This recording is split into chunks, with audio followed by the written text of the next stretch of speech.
All right, welcome back to ABA exam review and our fifth BCBA exam practice series, where we're going through the next set of questions together and breaking them down. If you're new to the channel, welcome. If you're returning, welcome back. Please like and subscribe. Check out behavioranalyststudy.com for all of our study materials, including our combo pack. As always, when you pass, please let us know so we can include you in the Sunday shout out. Work hard, study hard. Let's get going. 101. A preschool, in conjunction with a early child care center specializing in autism and ABA, design a safety program to teach young children safety skills near roads, playgrounds, and other outdoor environments. The program's mastery criteria is set at 90% for all targets in the program. Based on this information, the program is at risk to not meet which of the following dimensions. Long question. When we get long questions, we don't panic. We don't go too quickly. We make sure we understand what the question is asking. Before we even get to the answer choices, we have to make sure we understand the question. So the question is asking about the program and it's at risk to not meet what dimension, meaning there's something going on here which is going to cause the problem to be at risk of missing some important dimension of ABA. Well, we know it's an early child care center, autism ABA. They design a safety program teaching young children safety skills near roads, playgrounds, and other outdoor environments. So very important skills, critical skills, skills that, when not done correctly, can be harmful. Now, they set the mastery criteria at 90%. What's the issue with that? Because the standard is typically 80%, and it's pretty arbitrary. We just pick 80% because that's kind of what we do, but that's not the requirement, especially when you're working on safety near roads, playgrounds, and other outdoor environments. You want those kids to be able to do the skills at 100%. 90% not talking to strangers or 90% not crossing the road safely is not good enough. It needs to be 100%. So 90% just isn't going to cut it.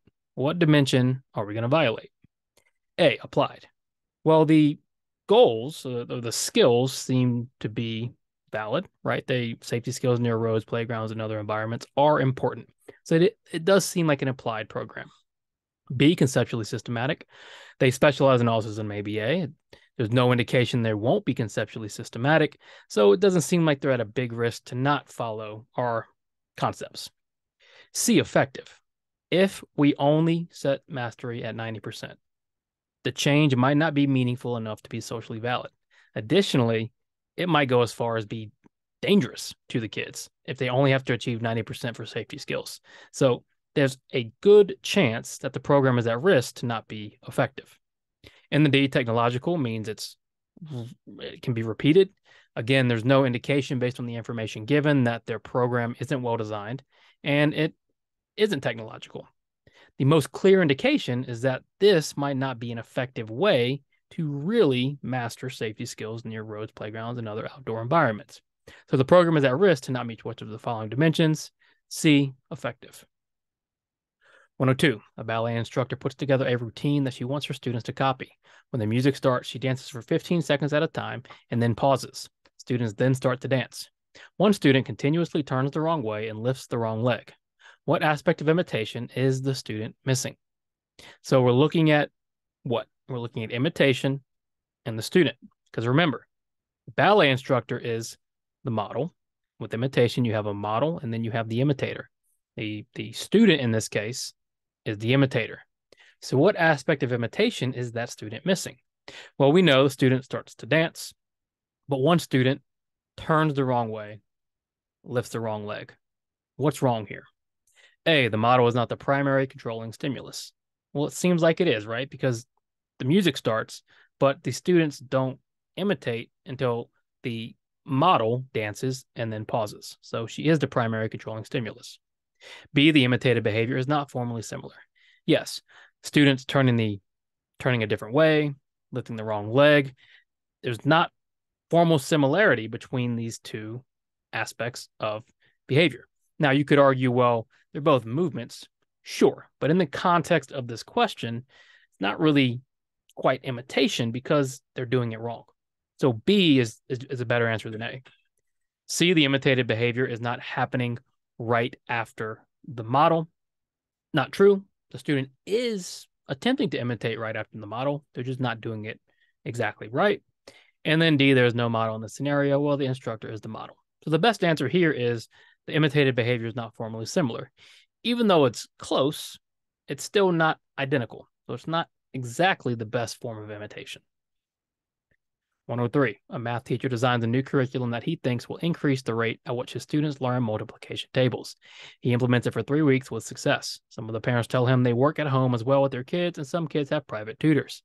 The math teacher discontinues the curriculum for a week, and the rate of learning decreases significantly. He then starts it again, and progress picks back up. What has been demonstrated?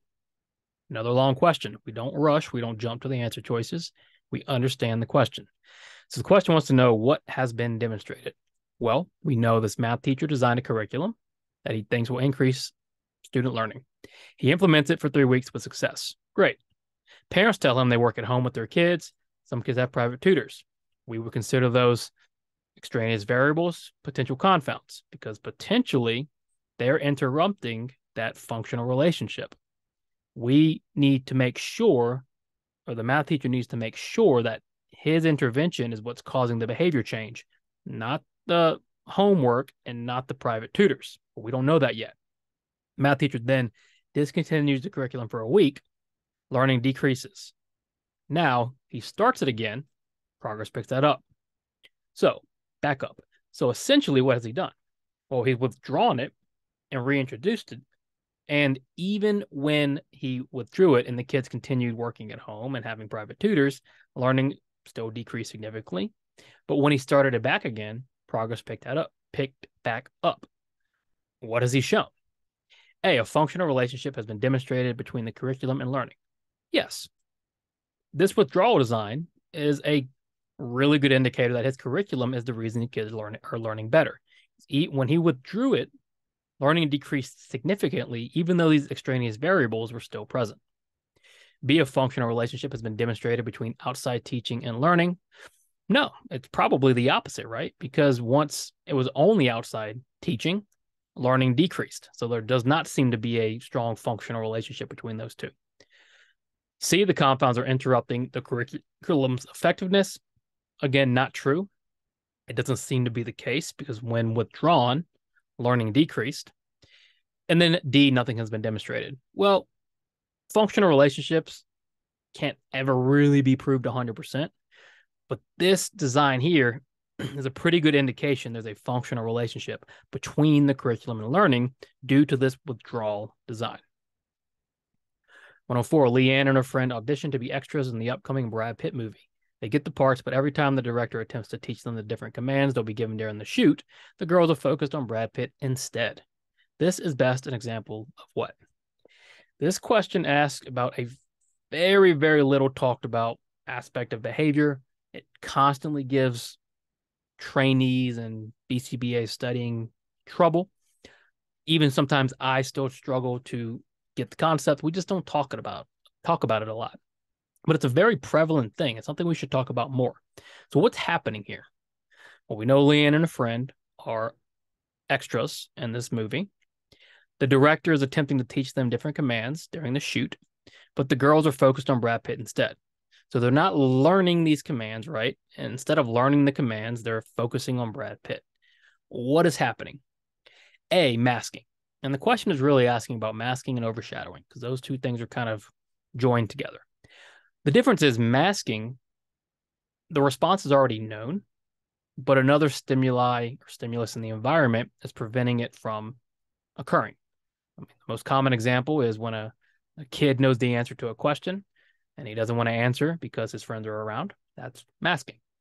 Overshadowing, the response is not yet known, or stimulus control is not yet there, and another stimulus in the environment is preventing stimulus control from occurring because it's more salient. In this case, Brad Pitt is more salient in the environment than the director's commands. Therefore, no stimulus control is occurring and nothing is learned. So Brad Pitt is overshadowing the director's commands.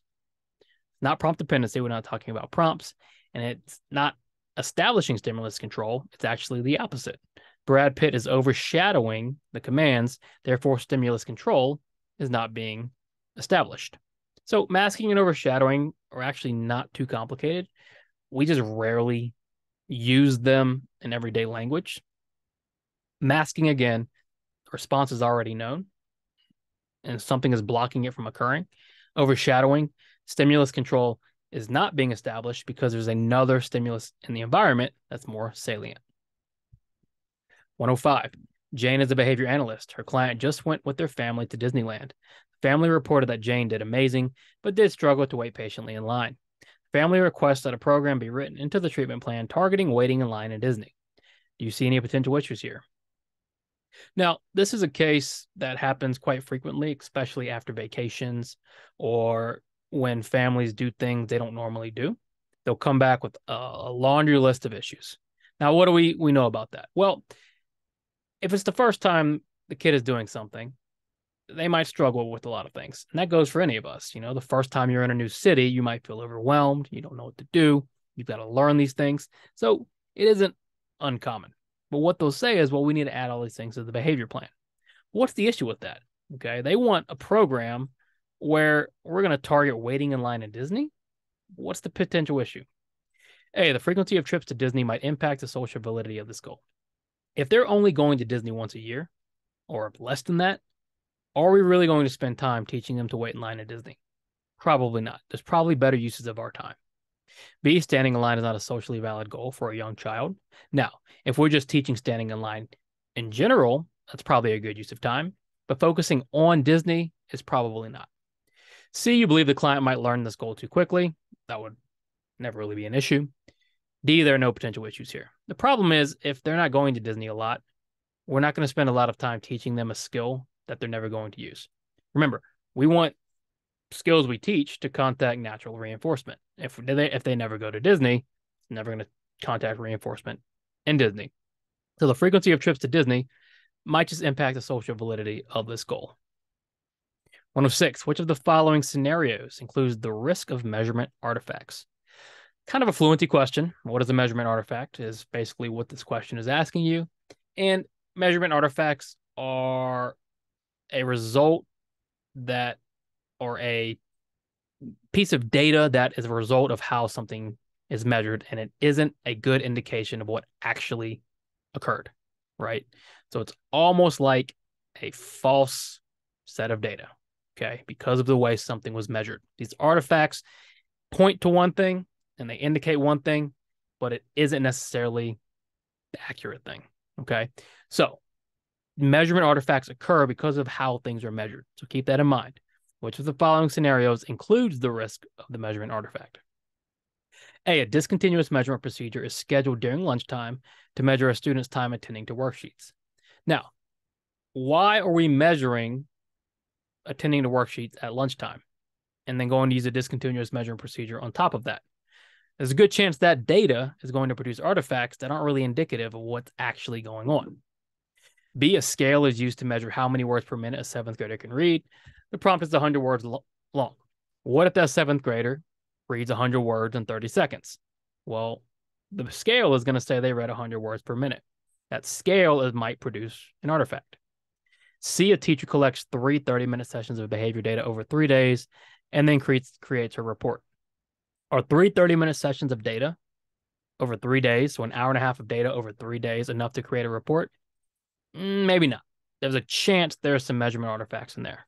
So you can see all 3 of these scenarios involve measurements that might miss something, that might misreport something.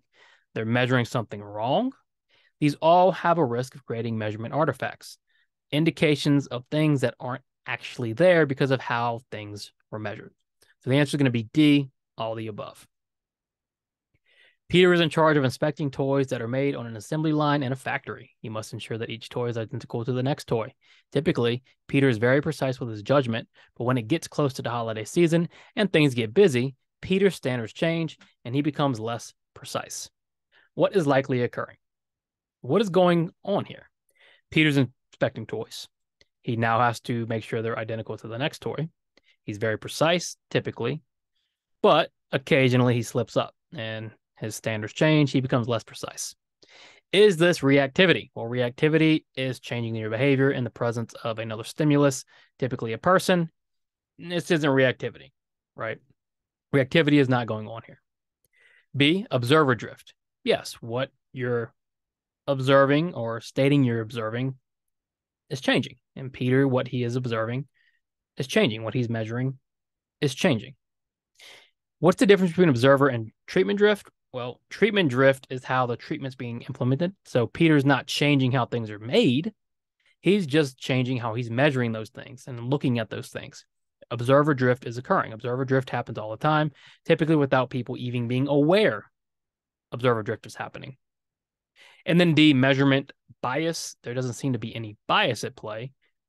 It just so happens that because things got busy or whatever the reason, the way Peter was measuring these toys tended to change. So what is likely occurring? B, observer drift.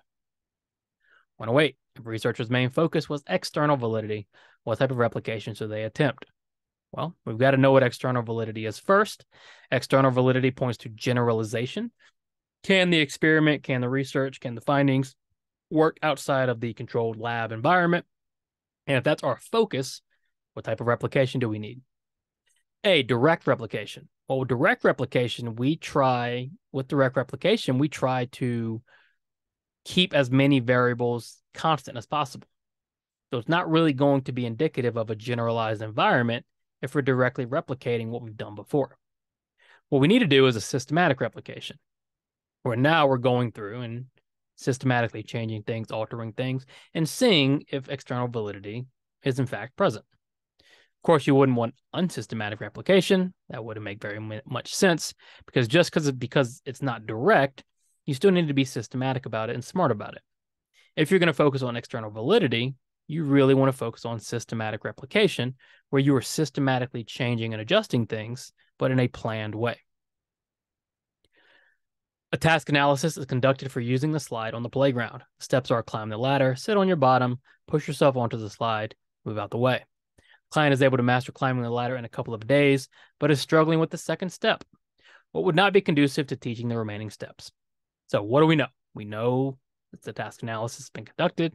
We know the steps. The client mastered step 1. They're struggling with step 2. If we want to teach the remaining steps, what would not be conducive? What would we not want to do? A, introduce more intrusive prompts for unknown steps. Well, if they're struggling, it's time to introduce some intrusive prompts. So we probably would need to start prompting here in this case. B, attempt a backwards chaining procedure instead. Sure, why not? Maybe it would be more effective if they only had to get out the way at the end. Who knows? It's worth a shot. C, do not provide reinforcement until the client complete all the steps. Well, we can only complete one step right now. If we only provide reinforcement when they can complete all the steps, how are we ever going to get them to that point? And that is the issue.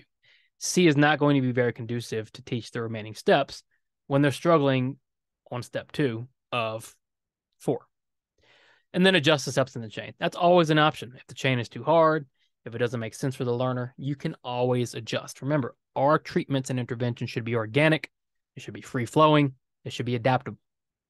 If we want to continue teaching the remaining steps, waiting until they complete all the steps to provide reinforcement would not be conducive to doing so.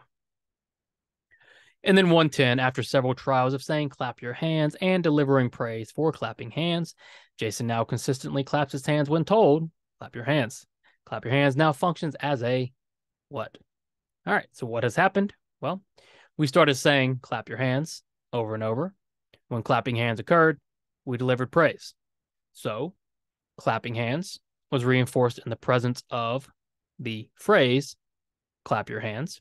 And when behavior is reinforced in the presence of a stimulus, what tends to happen to that stimulus? Well, that stimulus develops stimulus control over clapping hands, because now clapping hands is signaling reinforcement is available. When I say clap your hands, that now signals praise is available for engaging in the behavior. That's how stimulus control works. That's how discriminative stimuli are established. Please be sure to subscribe to get all of our updates. Check out behavioralanalyststudy.com for all of our study materials. Let us know when you pass. Work hard, study hard. See you soon.